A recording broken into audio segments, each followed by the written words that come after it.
What we're going to focus on today is big tech media.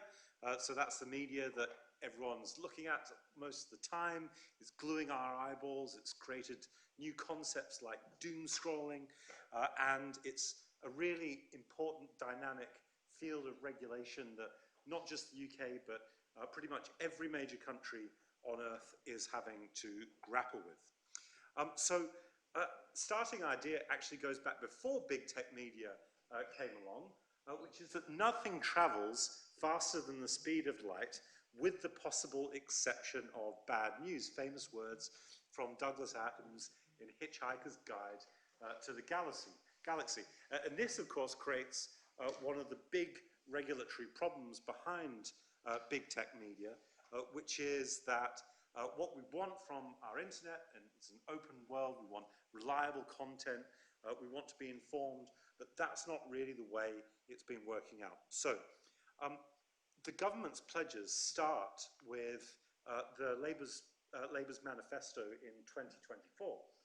So the Labour Party says in page 103 that children and young people face significant harm online, so online harms, with inappropriate content too easily available at their fingertips on a smartphone.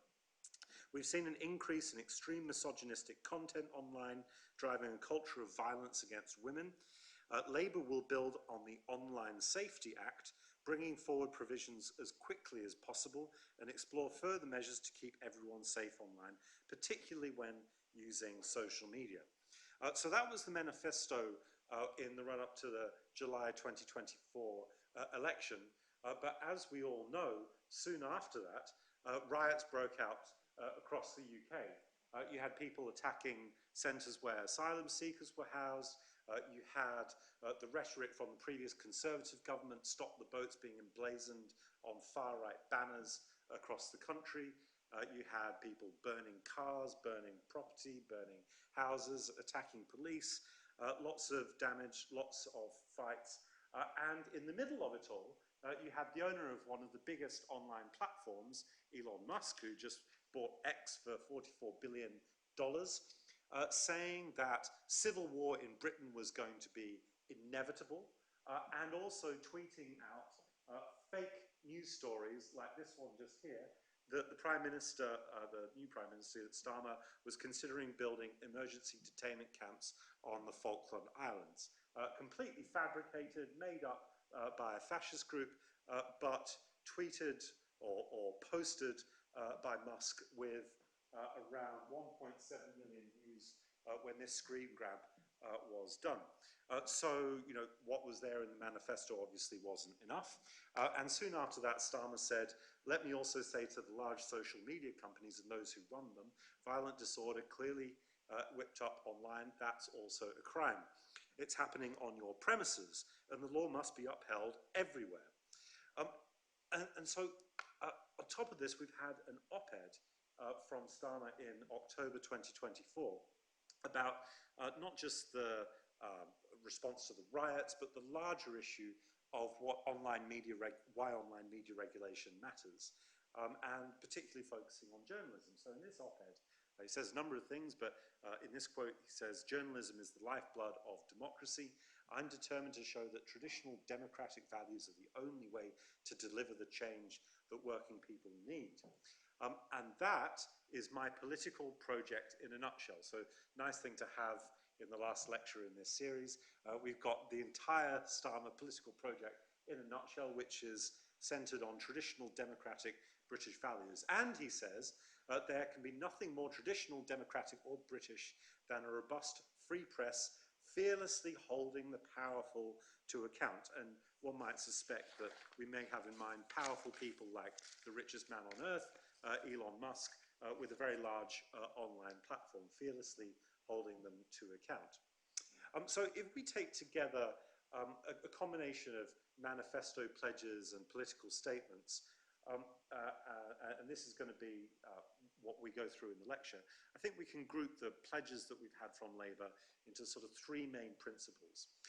First, there's this idea that we want to build on the Online Safety Act, which was passed by the last government, with further measures especially for social media, but we don't know what yet. Like, what is that going to be? What should the further measures actually be? We've got this idea, quite rightly, that we want to stop violent disorder being whipped up online. But so how do you do that? What measures do we need to take? And how does that connect with big tech media? And thirdly, we've had this notion that we want to protect democracy. Sounds good, with a robust free press, fearlessly holding the powerful to account. So those are the issues that we're going to go through. And as with all of the lectures, we're going to start with the backdrop of human rights law. We're going to go into the details of the UK's legal background. We're going to have a look at where the UK sits internationally and some data, go through some reform models, and then look at the benefits of costs. So that'll be the first half.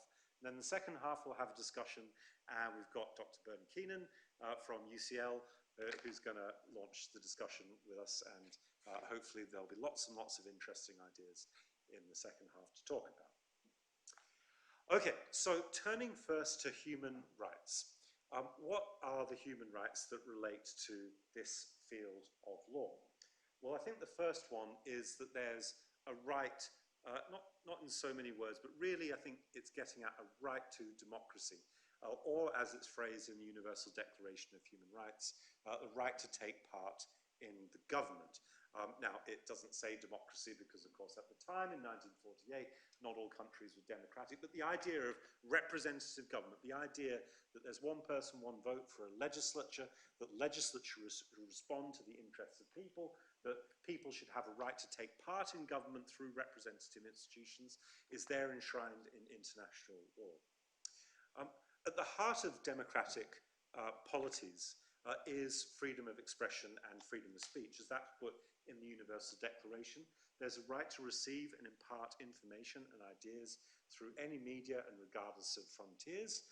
In the European Convention on Human Rights, in Article 10, there is a right to freedom of expression for everyone, but it says very clearly, an important qualification, that this right to freedom of expression does not prevent states from requiring the licensing of broadcasting, television or cinema enterprises.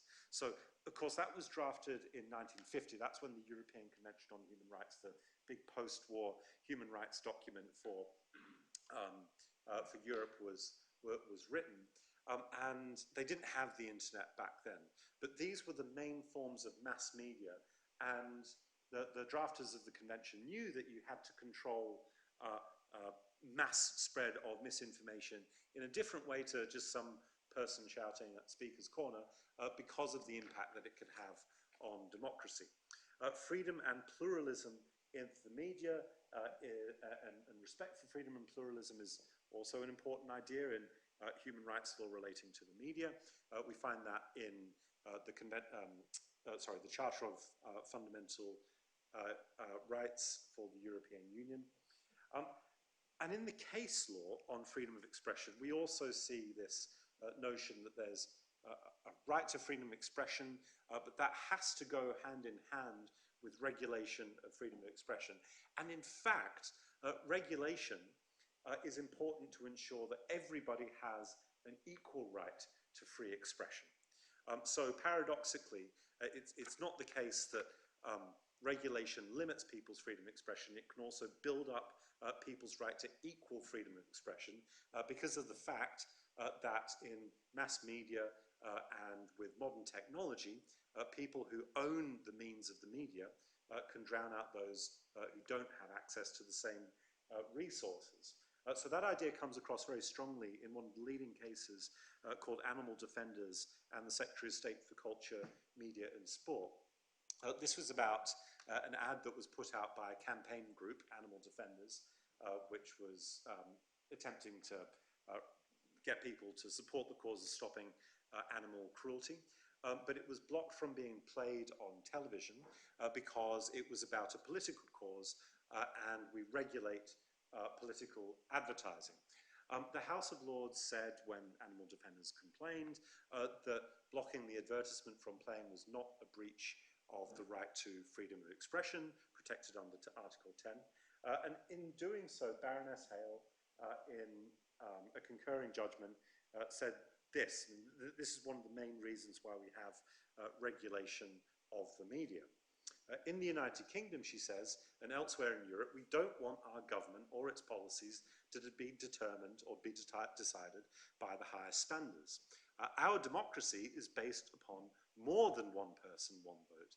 It's based on the view that each person has equal value. We want everyone to be able to make up their own minds on important issues of the day. And for this, we need the free exchange of information and ideas. We have to accept that some people have greater resources than others, like Elon Musk with his $44 billion spare to buy X, or Twitter as it was. We have to accept that some people have greater resources than others with which to put their views across. But we want to avoid the grosser distortions which unrestricted access to the broadcast media will bring.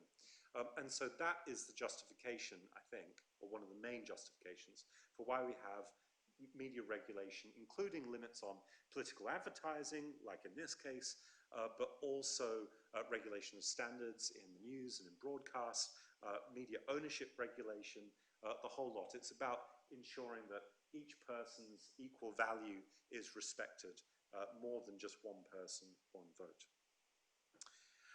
Okay, so how do the human rights principles that we have come down into legislation in the UK? What have we got at the moment, and what is lacking? So we're going to go through the Digital Services Act from the European Union, which inspired the new Online Safety Act passed in the UK last year. We're going to look at Ofcom's regulatory powers and its non-regulation of the online arena, and that is precisely what could be about to change very significantly. Some rules on very limited media ownership control, and the reality that when you don't have regulation of big online platforms, they regulate themselves. So we're going to go through how the big platforms work. And finally look at this idea of social media becoming interoperable, which is present in the EU's new legislative measures. So first of all, the Digital Services Act from the European Union. Why are we talking about European Union legislation, you might ask, given we have Brexit and all these Brexit freedoms to do different things?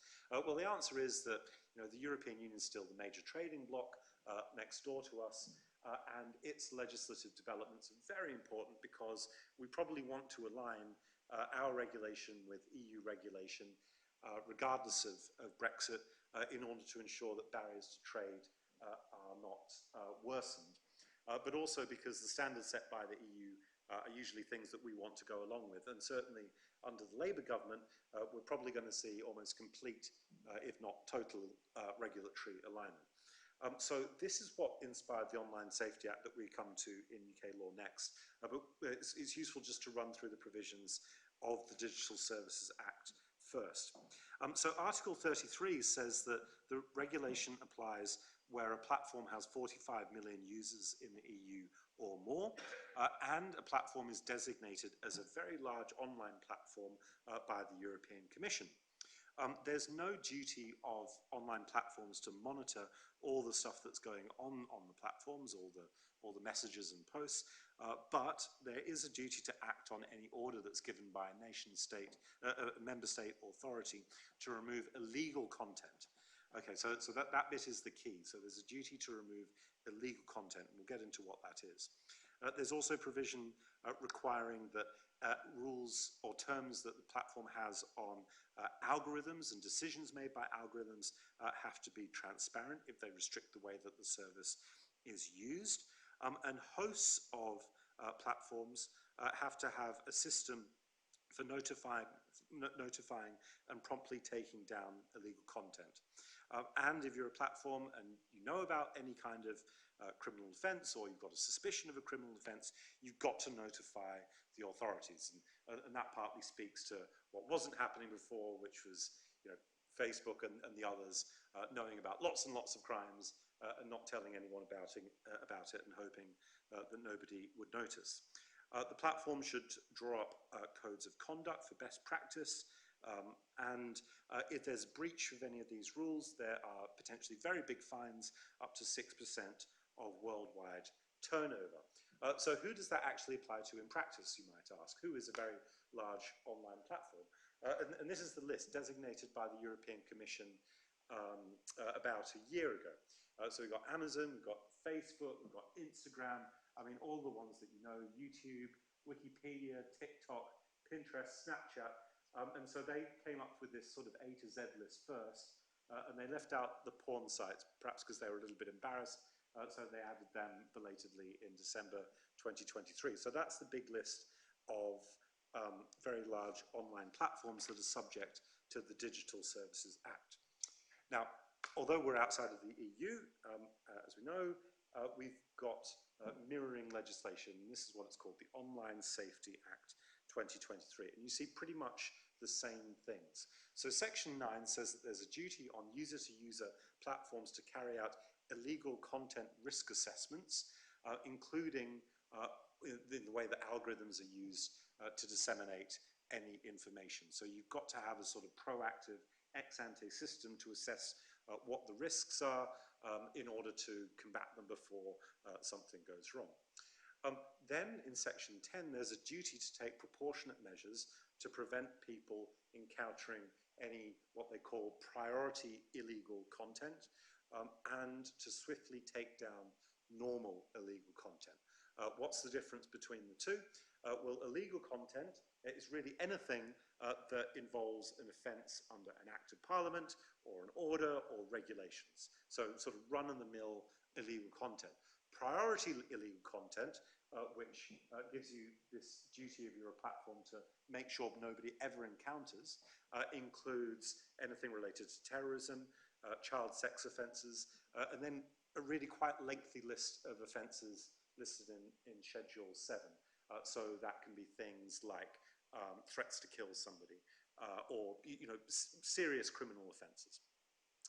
And Schedule 3, it contains the remedies, the fines for breach of the rules on taking down illegal content or stopping people encountering it.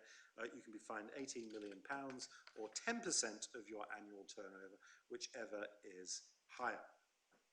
Okay, so that is what the Online Safety Act does, the Digital Services Act does.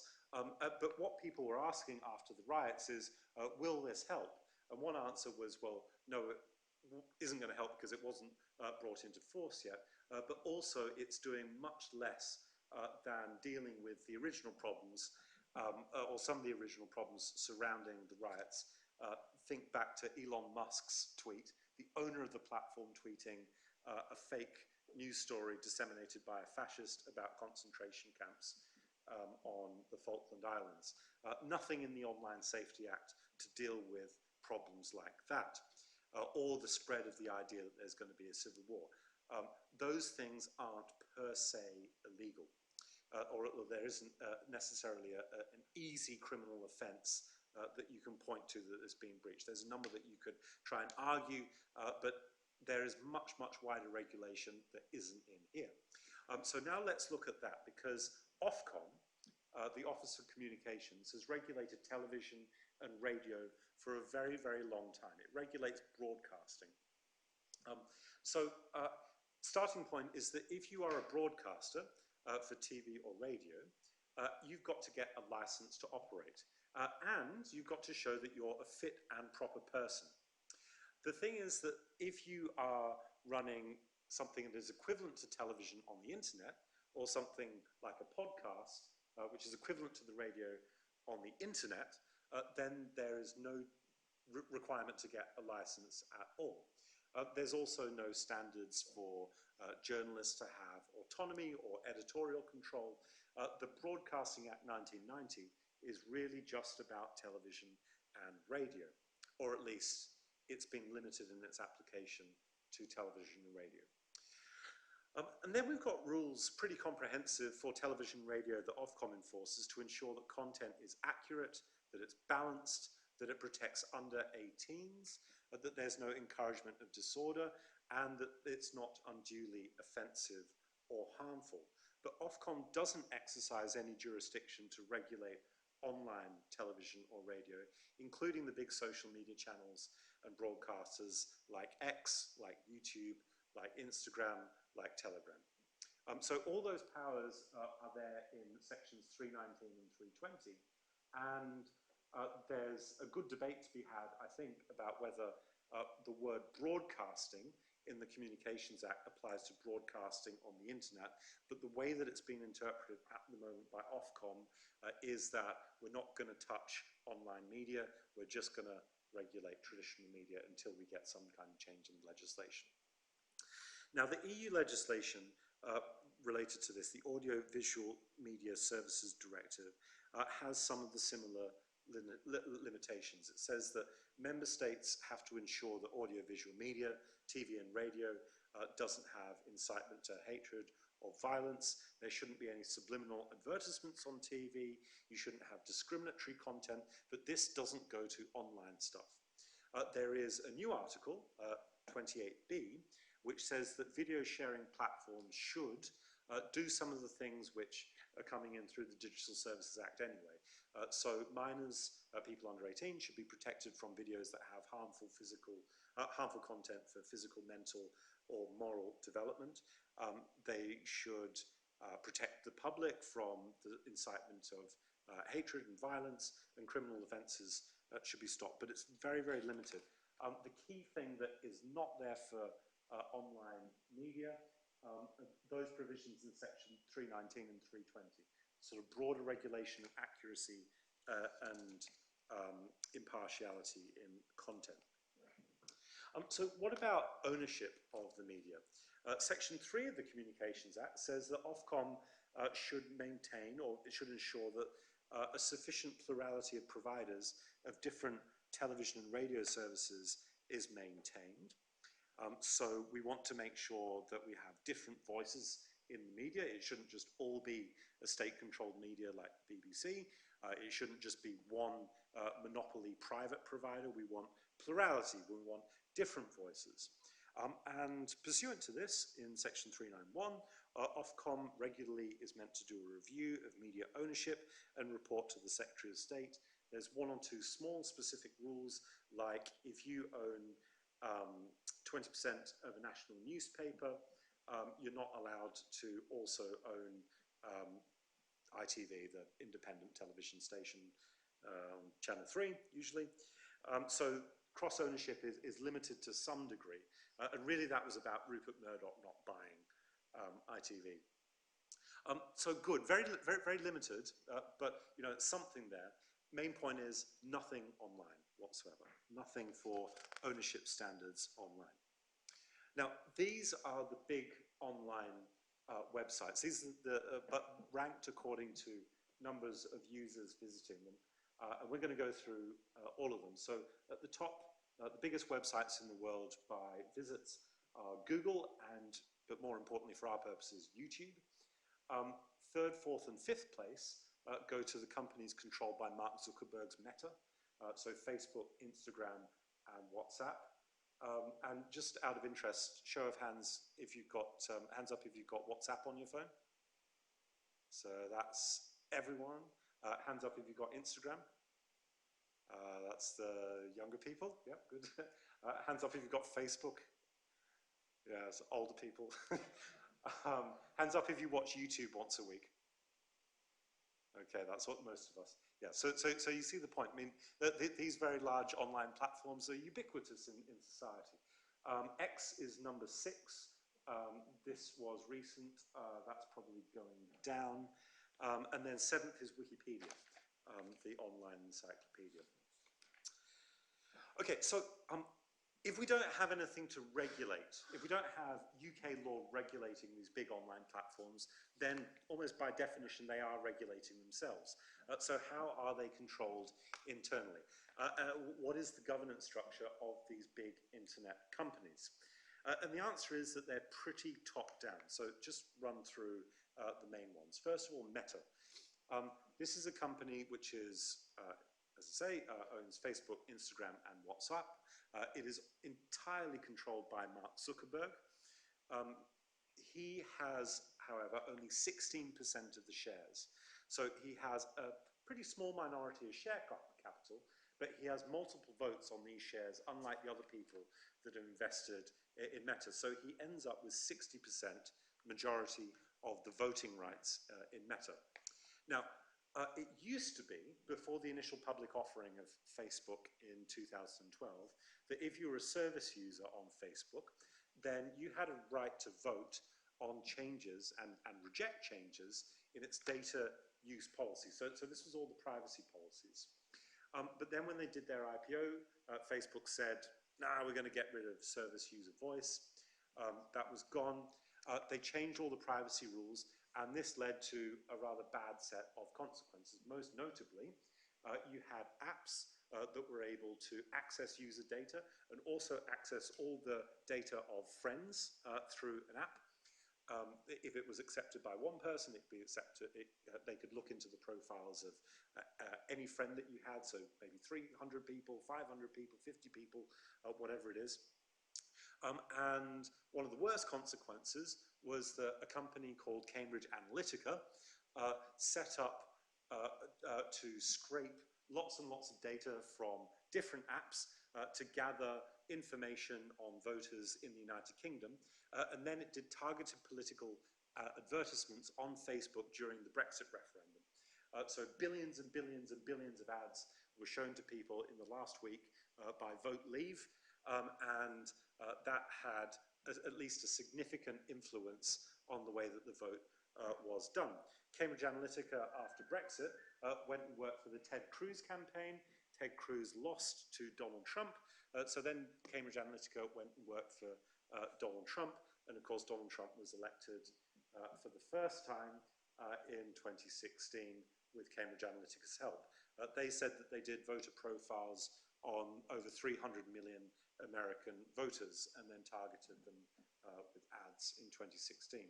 The House of Commons Digital Culture, Media and Sport Committee, in a report on fake news, recommended, after all of this, that there should be a code of ethics for tech companies that also required accuracy, impartiality, taking responsibility for illegal content, no political advertisements or ads using subliminal techniques.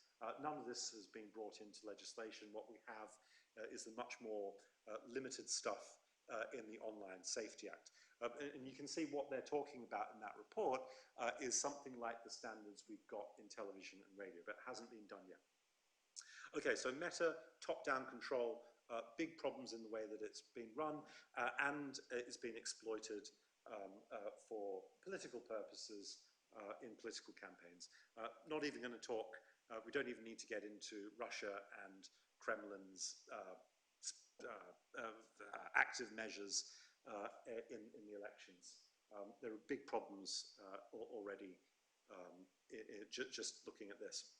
Then we look at Alphabet. So Alphabet is the company that controls YouTube and Google. In turn, there are two main executives that started Google, Larry Page and Sergey Brin. And again, they have a minority of shares, but they have a big majority of votes because votes have, the shares that they have multiple votes, and so they basically have total control. YouTube has been a little bit active, particularly since Donald Trump was elected, in trying to change some of the ways that its algorithms work, and also banning certain users that have been spreading conspiracy theories. A notable example is Alex Jones, famous for saying that they're putting stuff in your water that's turning all the frogs gay. No, Alex, that wasn't true. Famous conspiracy theorist off YouTube. They've also changed their algorithms so that flat earth conspiracies don't come up in your recommended feed so often. YouTube is almost single-handedly responsible for the foundation of new flat earth societies and conferences where people met up to discuss whether the earth was in fact flat. But so the governance is very top-down. So there's no regulation really except what these two guys decide they want. And then you've got X. So X, formerly Twitter, after the 2020 attacks encouraged or incited by Trump, I know Trump wasn't convicted or prosecuted in America, but under English law, it seems pretty obvious that he encouraged the riot just before the Capitol, if you put the same facts in the UK. Twitter banned Trump from its platform. But then shortly afterwards, a couple of years later, Elon Musk bought it for $44 billion. He fired 80% of the staff, including most or all the people who did content moderation, to stop hatred and extremism spreading. He gave Trump back his platform, and many other far-right extremists and fascist groups, such as Tommy Robinson in the UK, who was also helping incite the riots in the summer. Okay, and so the governance of X is really just controlled by Elon Musk, and so if there's no regulation, then he can do what he wants, and of course he has. I mean, since Elon Musk took over Twitter, one of the main things that he's done is promote himself. So Elon Musk's tweets and posts came up in everybody's feed, even though you didn't want to hear anything about Elon Musk, even if you hadn't followed him. The algorithms were changed. One of the most recent things has been to de-emphasize anything with a link in it, which affects a great number of real news stories. And the spread of misinformation and hatred on X has led a lot of people to leave for alternatives. So X has lost most of its market value by now. Most advertisers have left. There is one exception to the sort of top-down trend in governance on big internet platforms, and that's Wikipedia. At number 7, Wikipedia is completely unique. It runs on just $180 million a year, which is tiny compared to the billions and billions and billions of turnover that the big platforms have, mainly because what they're all doing is generating revenue through ads. Wikipedia doesn't need to do that. It asks you, as you probably know, for donations. And the way that it's run is very, very different. It's incorporated in Florida. It's got a board of directors with 10 people, and its constitution says that 5 of them have to be elected by the users either directly or what they call chapters, which is geographical groupings. 1 seat is for the founder, a man called Ginny Wales, who happens to live in London, and 4 people are appointed by the existing board. So, you know, the 10 people choose 4 of the successors. But the really crucial thing is that 5 of them are elected by editors. And you can be an editor. If you want to set up a Wikipedia account right now, or a Wikimedia account in one of the other services within the Wikimedia group, then you can also get a vote for who goes on the board. And that's the way that it runs. It's democratic, and it's got all sorts of standards that the community has generated for online interactions. It has its own administration system. It stops bots. It prevents people attacking each other, which of course is characteristic of most internet forums. It says that its content has to be neutral and accurate, and its accuracy rules go so far as meaning that the Daily Mail was banned from being used as a reference on Wikipedia because, in its words, the Daily Mail is characterized by poor fact-checking, sensationalism, and flat-out fabrication. So it's not a source on Wikipedia since 2017. Another slightly different platform, a new one, is called Bluesky, set up by ex-Twitter staff, people who sort of left after Elon Musk was coming in. And this aims to interoperate, unlike X, with lots of other services. So your email, if you're on one server, if you've got a Gmail account, can still send messages to somebody on an Outlook account or a Hotmail account. But of course, if you're on X, you can't post things that are seen by people on other platforms, like on Instagram or on Facebook or on LinkedIn. The idea of all these networks is that they've been closed. They operate as small monopolies. They don't interoperate like telephone numbers do or like emails do. Bluesky is set up with a protocol that allows people to operate with it. So if you wanted to set up another service, use the same protocol, then theoretically you could have posts that come from another company but show up with a Bluesky feed. Exactly the same as Twitter in all other respects, but it's founded as a public benefit corporation and it's meant to interoperate. And this is interesting because the Digital Markets Act, another piece of EU legislation, says that end-to-end text messaging, group chats, and calls, including video calls, will eventually have to interoperate with one another. So just think, for instance, if you got WhatsApp on your phone, obviously you can't send a message to somebody who's not on WhatsApp. I don't know what, you might have Signal, or you might have Telegram, or you might have, I don't know, Viber, or the Apple iMessage. Currently, you can't send text messages across them, but soon the platforms will be required to ensure that that can happen. And then after that to do calls, and then after that to do video calls and group calls, to ensure that services like Teams, like Zoom, can't try and win a sort of dominant monopoly. It's about increasing the amount of competition. And so you go, well, why couldn't the same thing happen with social media? And the answer is, well, it could, but the regulation isn't requiring it yet. So as I say, Bluesky was set up as a reaction to Twitter being a closed ecosystem to develop, in the words of one of its founders, who is also the founder of Twitter, Jack Dorsey, to develop and drive large-scale adoption technologies for an open and decentralized public conversation. So the question becomes, well, why couldn't regulation ensure greater interoperability? Okay, so now on to the sort of outcomes in data and how the UK does internationally when we put all the effects of online media regulation together. Okay, so first thing is really just what we knew already from The Hitchhiker's Guide to the Galaxy. Online, misinformation is a massive problem, and there is a huge body of literature, empirical literature on this, but I'm just going to give you two examples.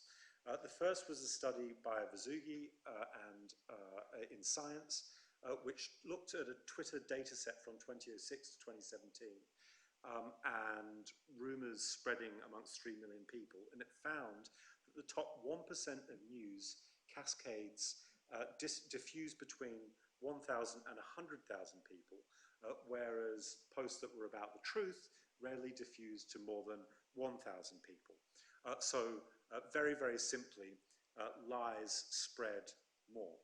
And that's probably, according to the authors, because of the novelty and the emotional reactions that it generates amongst recipients. So things that make you angry, things that disturb you, are more likely to be shared and disseminated.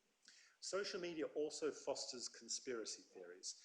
This idea comes from a study by Bessie and others of 1.2 million Facebook users and data on how they were interacting. What it shows is that there's a lot more engagement with conspiracy theories. So the engagement can be both positive and negative. It can be people saying, well, that's rubbish, it can't be true.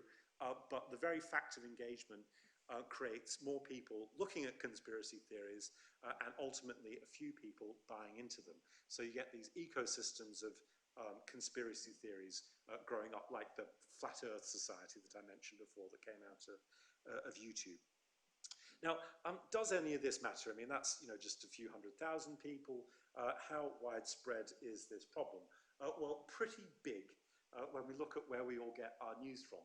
So what this chart shows from an Ofcom survey in 2023, very simply that most of us are getting most of our news and most of our information online or from social media, and television, newspapers, radio are coming in second place, or they are declining, particularly amongst young people.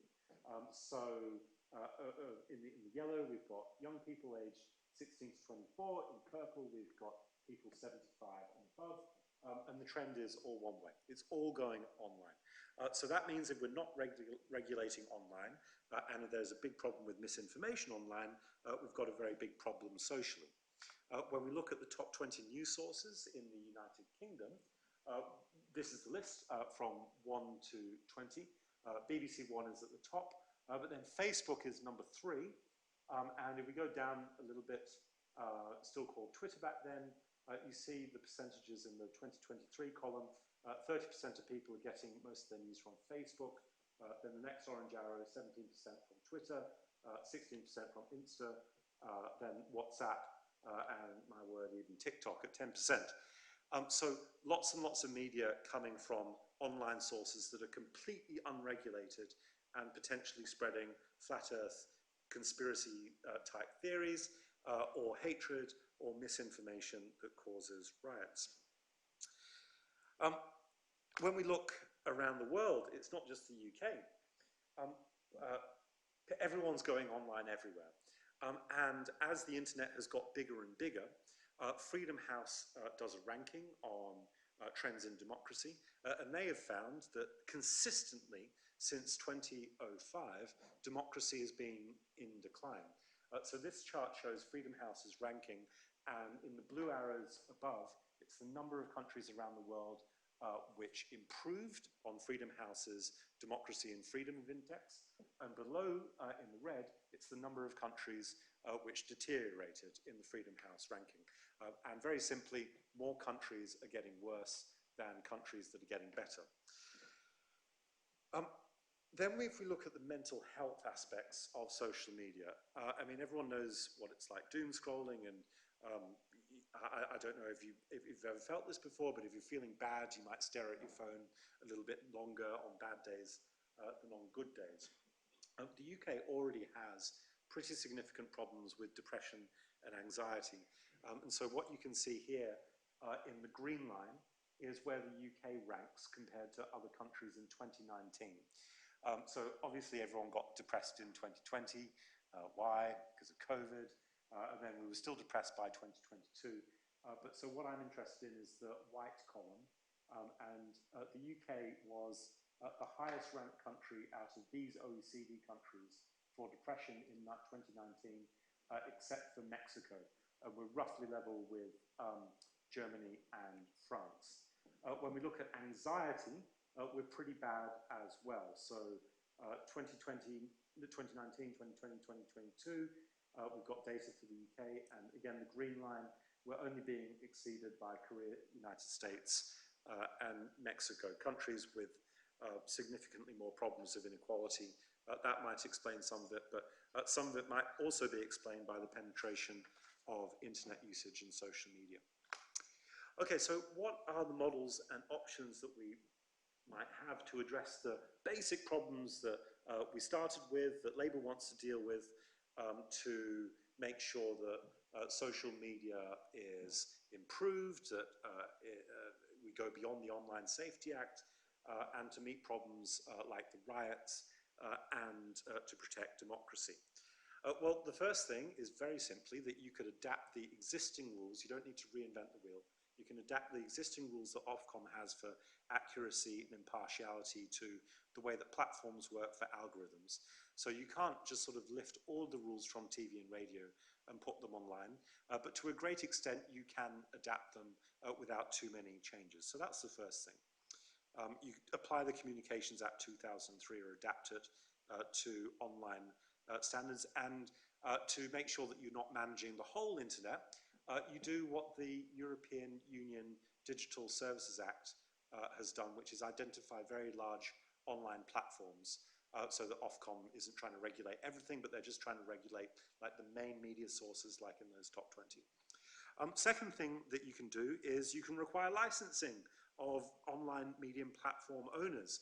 Is Elon Musk fit and proper to run a very large online platform if he is tweeting false conspiracy theories invented by fascists about detainment camps on the Falkland Islands? Why should internet platforms that have a bigger reach be subject to less stringent standards than a television station or a radio station? So apply the same rules that you find under the Broadcasting Act to very large online platforms. Third, you can require that large social media companies interoperate to cut down their acquisition of monopoly power. And fourth, one of the options that you could have that's already there is that you require governance standards in very large online platforms like we see in Wikipedia or Wikimedia. And in fact, like Facebook started to have before its initial public offering, but got rid of because it wanted to monetize its service. What would be the benefits or costs of reforms like this? Well, I think that you'd have to say, looking at the Freedom House evidence, that the benefits to democracy could be quite significant. So the historian in Yale University, Timothy Snyder, says, going on the same Freedom House data that I've shown you, according to Freedom House, every year since 2005, we've seen a retreat in democracy and the advance of authoritarianism. The year 2017, when the internet reached more than half the world's population, was marked by Freedom House as particularly disastrous. So surely it's got to be a good thing for democratic discourse to make sure that we have a properly well-regulated media that spreads truth rather than lies. You might even make social media more truthful, like you could call it truth social. Then second thing is you could have, you would probably have better protection of mental health if online media were regulated more. A recent study in the Cyber Psychology Journal shows that if you just take a 1-week break from social media, your mental health significantly improves. So I commend everyone in this audience to give that a go over the holiday and the new year. Right, so that's the end of the first half, and these are the questions for discussion. What regulation do we need, if any, for online media and its content? Secondly, what governance structures should social media companies have? Thirdly, what can interoperability achieve? Should it go further? And fourth, what other ways are there to deal with the negative effects that social media has upon democracy and mental health? And so now I'd like to invite Bernard Keenan up on stage from UCL. Round of applause, please, for Bernard. There's stairs there, really. Of course you can. Do you want to plug in? That's all right. Yeah. Just because I've got the screen. That's fine. Does that go somewhere? Oh no, I don't need to plug in for that. No, you don't. No, You just want to stand and talk? Yeah, is that okay? Yeah. Yeah. Of course. Sorry, it's just because I'll have to read, so Yep. it's easier. I'll keep it brief. Well, thank you all very much for coming, and thank you so much, Ewan, for inviting me. It's a real pleasure to be here. So I've been interested in the online safety regime for a few years and just tracking its development. But I guess my approach is coming at it from the perspective of human rights, and previously I've done a lot of research into surveillance powers. So I tend to take quite a skeptical view of a lot of the things that are in the Act and the way in which it's rolling out. And so if it's okay, I'm just going to run through a few of my concerns. I think that was a great presentation, Ewan, and I think you've captured so many of the problems and offered some really great solutions. But I think I want to start off by kind of, I guess, maybe playing devil's advocate with the first question and say maybe we don't need any regulation. I don't actually think that. I do think we need some regulation. But what would be the argument against it? I'll say what I definitely think is good is standardizing the reporting on how content moderation takes place, how platforms are actually going about this, and what kind of algorithms they're using to promote and amplify content, as well as to automatically take it down. I think that transparency is really important. But I think, similarly, I think it's actually a really good thing that the Act requires users to be able to filter out their own content. So there's going to be a section, there is a section, but when this comes into force, there's a whole section on user empowerment. So if you're a user of Facebook, a user of X, or a user of any of these regulated platforms, you will have a dashboard that says roughly what kinds of things you want to downgrade. So you'll have less chance of being exposed to particular kinds of content. So you can kind of curate your own experience to some extent. And I think that's a really good thing. And I think that should be a right. That's a kind of a consumer right. But what's interesting is the history of that provision, because it started off as an attempt to make all of these platforms filter out what the government called legal but harmful content. So legal but harmful content, which would have meant, yeah, you can legally post this, you can find it anywhere, you can publish it, but if you put it onto one of our regulated platforms, they have to filter it out for everyone. So there's a fine line there between user choice and essentially a censorship regime. And I think that's where the danger in a lot of this lies, and particularly when it comes around,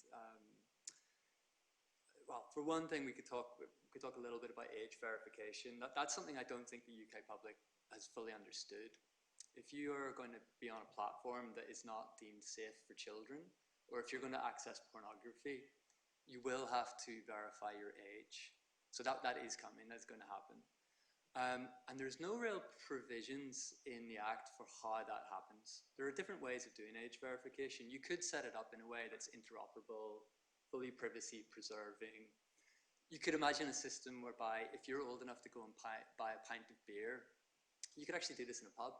You could say to the barman, okay, I'd like a pint of Stella and a token that proves I'm over 18. And because he's a barman working in a pub, if he decides you're over 18, he can give you this token. You could scan the token, and that could give you an anonymous certificate that you could then use online, and you could access adult services or platforms that don't filter out content for children, which would include things like X. So, you know, you could potentially need age verification just to go on social media. And there are ways of doing that preserve privacy. But there are other platforms that are eyeing up this new regime, you know, licking their lips because they can make a lot of money out of this. And they're more likely to want to retain user data. And that becomes a massive, massive risk. If you are in the closet, for instance, you don't want to publicly disclose your sexuality, potentially your porn browsing habits would say quite a lot about your sexuality. And so that becomes a big risk. So I don't think that the public have fully been appraised of what's happening to the internet under the online safety regime. And that gives me concern. The other thing that I'm quite concerned about is misinformation, and we should definitely have a chat about this. I think this is one of the most interesting things because it's come up, and in the legislative process, there was discussion about including it, and ultimately it was pushed out, largely thanks to the press barons, right? So the kind of problematic right-wing media in the UK obviously did not want to have a law pushing out fake news too much because that would downgrade their websites quite quickly, especially the Daily Mail. But there's a problem, I think, for everyone if we start trying to push out misinformation. And the problem comes at the point at which someone has to interpret what misinformation means and apply the law to it. So we probably all have a pretty good sense of the extreme edges of misinformation. But often when it's discussed, it tends to bleed over into more general downgrading of my political opponent's sincerely held belief. That becomes misinformation. And that's how Trump uses it. Trump uses it all the time. And Trump, I think, is going to start attacking certain universities and other liberal institutions in the US under the guise of saying they promoted misinformation about me. So we will see this happening, and I think there we will see the danger of what happens when you put into law a description of misinformation. You don't know who's going to use that. You don't know who they're going to use it against. So a broad definition of misinformation becomes a censorship regime very quickly, I think. And if we go back to J.S. Mill, I mean, he had, you know, writing in the middle of the 19th century when there was another problem with a new medium, you know, like the mass press, was creating all kinds of problems, and there were political riots, and there were lots of problems going on. But Mill defended freedom of expression and freedom of thought, firstly because what we think is false information might actually be the truth. It might just be the truth for some people, at least. It may have a modicum of truth. So very often what we think is true is never the full truth. And so, in a sense, we can sometimes, I could give examples, but I won't get into it, but there are many examples of political extremist movements that we tried to censor, we tried to suppress, they didn't go away, violence didn't stop, and it was only when we politically recognized that maybe the extremists at least had some small point to make and maybe should be incorporated into the process of democracy that the violence stopped. I'm from Northern Ireland, and that's certainly my experience of what happened in relation to the Troubles and the IRA. So there's that modicum of truth. And then the final point that Mill makes is like, even if someone is flat out lying, even if it's just complete rubbish and it's insincere and it's designed to provoke us and it's flat earth and all the rest of it, the truth itself is only properly understood when it's tested. If it's not tested, if we're suppressing contrary opinions, the truth ossifies and we risk it becoming like a religion or a dogma. So it's only in that contestation. It's only because, I mean, how do you know the Earth is round? You know, you've probably heard it. Have you ever seen the Earth from space? So if a flat earther comes to you and says, well, have you seen the Earth from space? You'd have to say no. So how do we know the Earth is round? Why do we laugh at flat earthers? Well, there are many reasons why we know the Earth is round, but it does you no harm to go and think about what those reasons are and understand a bit about the history of that scientific discovery and indeed how that was censored for a long time too. So my point is that misinformation is a big problem, but if we define it broadly, we end up with a censorship regime. If we define it narrowly to like, okay, it's foreign interference, it's really nasty, pernicious stuff, it's libelous stuff.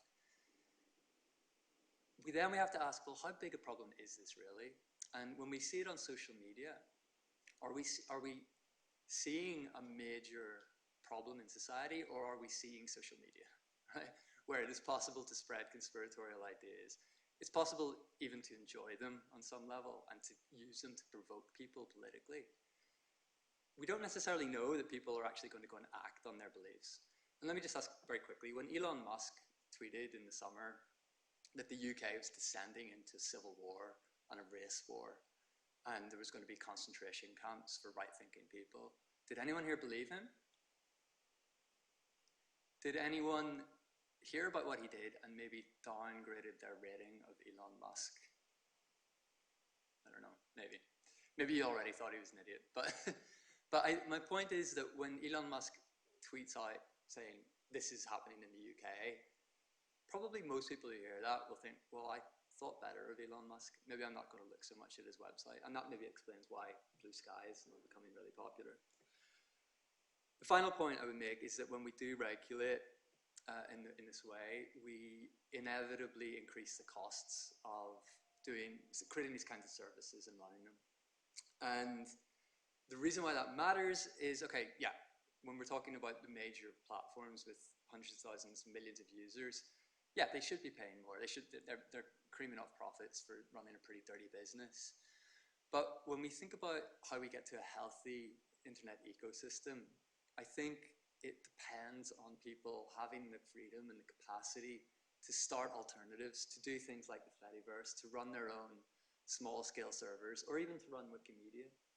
And on a certain reading of the Online Safety Bill, anyway, or Safety Act, I should say, it does seem to say that Wikipedia might be a large Category A user-to-user service. And if it is, if Ofcom were to push that on Wikimedia, it would run into problems because of its decentralized governance structure. Now, I don't think that will happen for political reasons. But it also means that if I'm just running a small instance of Mastodon on my home server and people are coming and using that from other countries, I'm going to have to start making decisions and I'm going to have to start running risk assessments. And that seems to me to be, it's not a huge cost, and I think Ofcom will get the proportionality of this quite well calibrated. I think they do understand these challenges.